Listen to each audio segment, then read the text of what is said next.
Hi గారు, welcome to our channel. ప్రస్తుతం మనతో పాటు భరద్వాజ్ గారు సీనియర్ జర్నలిస్ట్ ఉన్నారు. వారితో ఒకసారి మాట్లాడదాం. సార్ నమస్కారం సార్. నమస్తే అండి. సార్, జగన్మోహన్ రెడ్డి గారికి ఇటు లిక్కర్ స్కామ్ మెడకు చుట్టుకుంటుంది అని అంటున్నారు సార్. అంటే వరుసగా విజయసాయి రెడ్డిని విచారణకు పిలవడం మనం చూస్తున్నాం. ఆయన నాకు సంబంధం లేదు, అంతా వాళ్ళే చేస్తారని వాళ్ళ పేర్లు చెప్తున్నారు.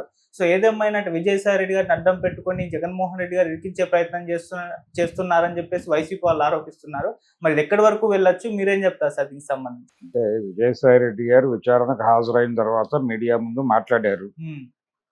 అంటే పాయింట్ టు పాయింట్ ఆయన ప్రతి అంశాన్ని ఏమడిగారు, ఏం చెప్పాను అనేది స్పష్టంగానే చెప్పాడు ఆయన. అలాగే మిథున్ రెడ్డి గారు విచారణకు హాజరయ్యారు. వారు కూడా బయటకు వచ్చి పిన్ టు పిన్ చెప్పుకుంటూ వెళ్ళారు.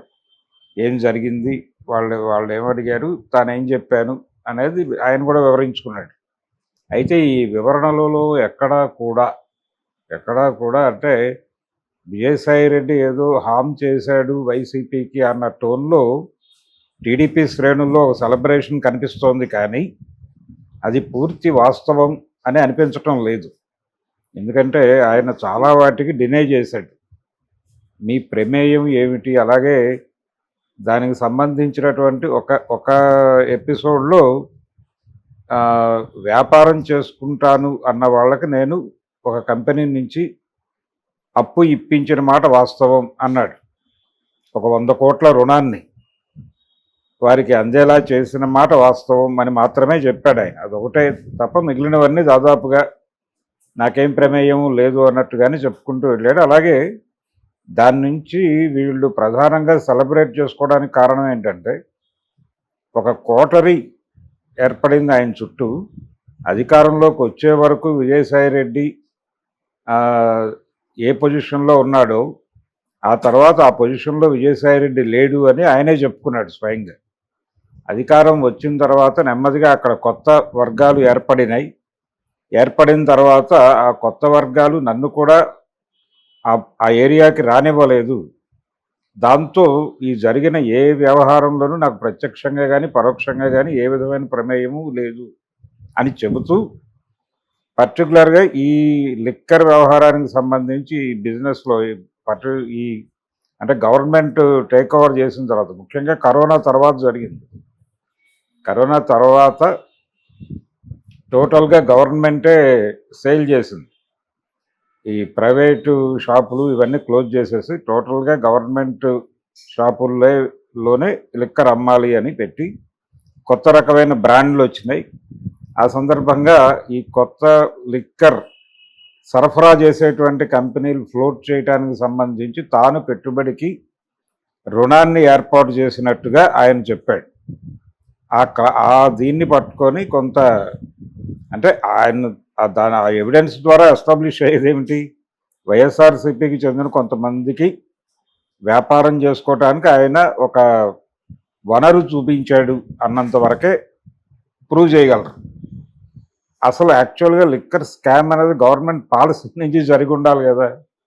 వీళ్ళు సరఫరా చేసినటువంటి లిక్కర్ ధర ఏమిటి, అది ఏ రేటుకి కొన్నారు, అంటే గవర్నమెంట్ ఏ రేటుకి పర్చేజ్ చేసింది, ఏ రేటుకి అమ్మింది, దానికి సంబంధించిన ఏరియాలో ఎక్కడైనా తప్పు జరిగితే దాన్ని కుంభకోణం అంటారు, లేకపోతే మరొకటి అంటారు.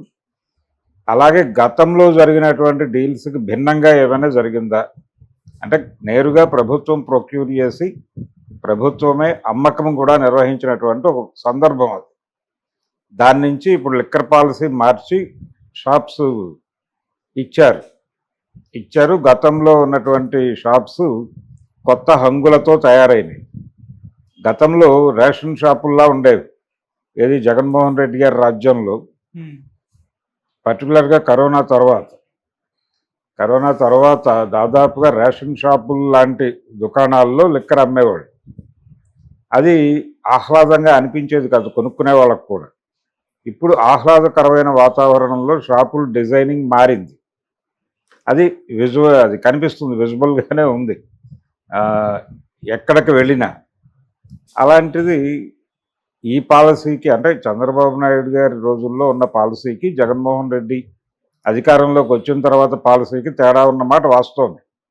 అయితే నేరుగా గవర్నమెంటే నిర్వహణ చేయటము, అలాగే నగదు మాత్రమే స్వీకరించటం, ఏ రకమైనటువంటి బ్యాంక్ ట్రాన్సాక్షన్స్కి ఎలో చెప్పకపోవడం, వాళ్ళు అనుమతించలేదు, ఓన్లీ క్యాష్ అన్న పద్ధతిలో వ్యవహరించారు. ఇవన్నీ రకరకాల అనుమానాలకు తావిచ్చే విధంగానే ఉన్నప్పటికీ ప్రూవ్ చేయాల్సింది ఎక్కడంటే వీళ్ళు కొనుగోలు చేసిన దగ్గర సరఫరా చేసిన మద్యంలో ఏదైనా క్వాలిటీ తక్కువ ఉందా అనేది ఒకటి ప్రూవ్ చేయగలగాలి.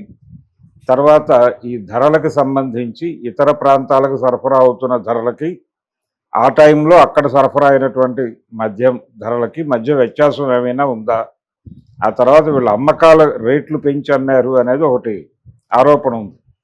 అయితే రేట్లు పెంచడానికి సంబంధించి ఆయనే అడ్మిట్ చేశాడు జగన్మోహన్ రెడ్డి. ఆయన అడ్మిట్ చేసి చెప్పిన మాట ఏంటంటే, నేను రేట్లు పెంచుతున్నాను వాంటెడ్గానే.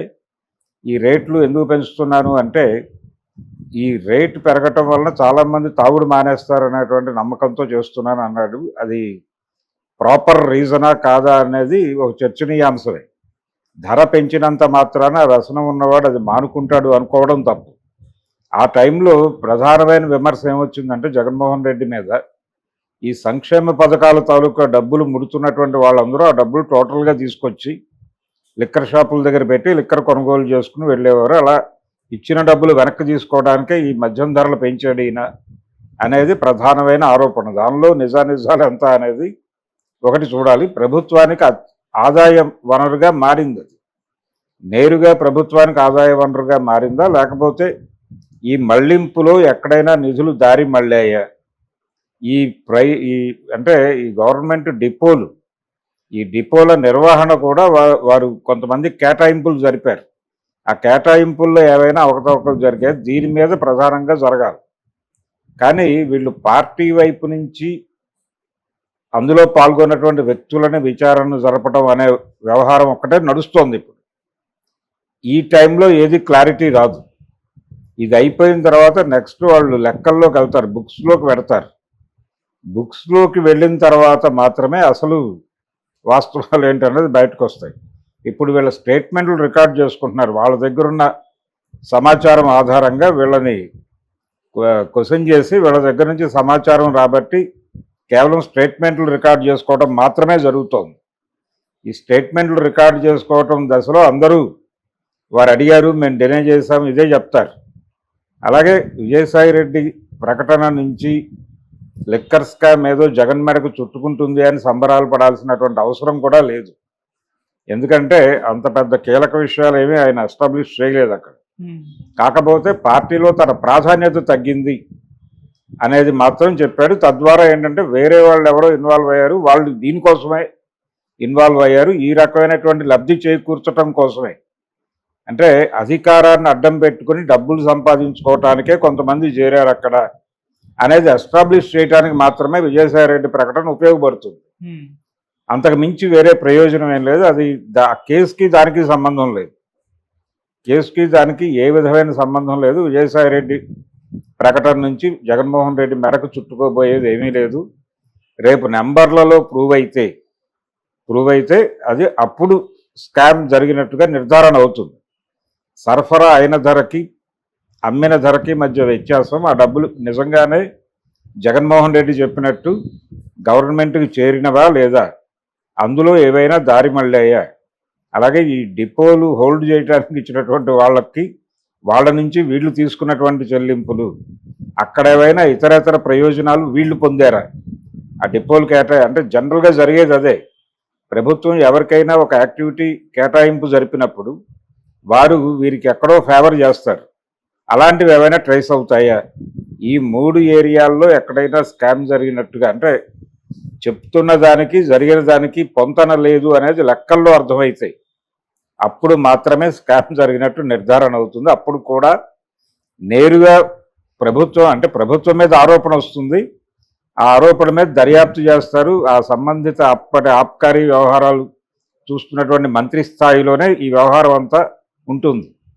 జగన్మోహన్ రెడ్డి లింక్ ఉంటుంది, కానీ ప్రధానంగా అక్కడికి లిమిట్ చేస్తారు, దాన్ని చేసేసి అక్కడితో దాన్ని ముగించేటువంటి ప్రయత్నమే జరుగుతుంది. అది ఎలాగూ రేపు ఇంకా ఉంది, టైం ఉంది, దీనికి ఇప్పట్లో తేలే వ్యవహారం కాదు ఇది. ఓకే. అంటే గతంలో కూడా చాలా ప్రభుత్వాల మీద ఇలాంటి నివేదికలు సమర్పించమని, ఈవెన్ లాలూ ప్రసాద్ యాదవ్ మీద పశుదానా కుంభకోణం ప్రూవ్ అవడానికి ఎన్ని సంవత్సరాలు పట్టిందో మనం చూసాం. అలాంటిదే ఇది కూడా. ఇది ప్రూవ్ అవడానికి కూడా ఇది ఇప్పట్లో తేలే వ్యవహారం కాదు. డెఫినెట్గా టైం పడుతుంది. ఇప్పుడు షాపులు హోల్డ్ చేస్తున్న వాళ్ళలో చాలామంది ఆ రోజున చేసిన వారే ఫేస్ మార్చి ఇటువైపుకు టర్న్ తీసుకున్నారు. ఇవి కాకుండా కొత్త షాపులు చాలా వచ్చాయి, కానీ వీళ్ళు కూడా సస్టైన్ అవుతున్నారు.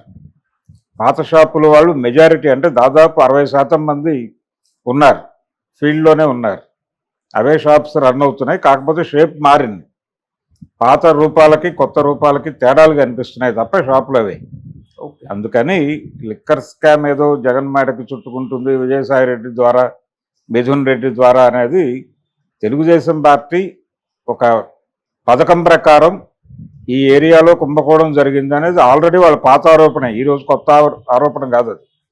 జగన్మోహన్ రెడ్డి గారు కొత్త బ్రాండులు తీసుకొచ్చాడు అని చెప్పి ఆ రోజున గొడవ చేశారు. దీనికి సంబంధించి అంటే టోటల్గా మొత్తం వ్యవస్థీకృతంగా తన చేతుల్లోకి తీసేసుకున్నాడు. తీసేసుకోవడం ద్వారా నేరుగా డబ్బులు అక్కడే జమ అవుతున్నాయి. ఎక్కడ జమ అవుతున్నాయి? ఆయన ఇంట్లో, ప్యాలెస్లో జమ అవుతున్నాయి. ఈ డబ్బులన్నీ వారి ఇంట్లో వారు బీరువాల్లో సర్దేస్తున్నారు అన్న లెవెల్లో చెప్పారు. అందులో వాస్తవం ఉందా లేదా అనేది